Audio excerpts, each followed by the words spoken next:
விஷயத்த நீதான் பாத்தியா, எனக்கு தெரிஞ்ச சாங்கி கொண்டு இப்பதான் வெளியில வரா. ஆரம்பத்துல இருந்து ரொம்ப வெறுப்பா உட்காந்துக்கிட்டு இருந்தேன். ரொம்ப தேங்க்ஸ். சாங்கு எங்க இருக்கீங்க? சாங்கு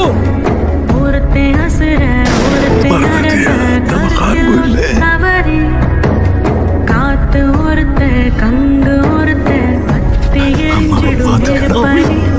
இழுக்கும் மூச்சிலும் இருவர் பேச்சில் வாசனை நூறாண்டு வாழணும். என்ன நடந்தாலும் நீங்க பக்கத்திலே இருக்கணும். முன்னாடி நான் எப்படி இப்படியா?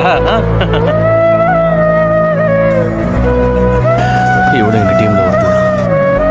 அது சரி, உன்னோட பேரு? அலி. நீயும் செத்து போன மத்தவங்கள மாதிரி ஒரு குப்பைதான். தப்பு பண்ற நீங்க யாரா இருந்தாலும் நம்மளை கண்டு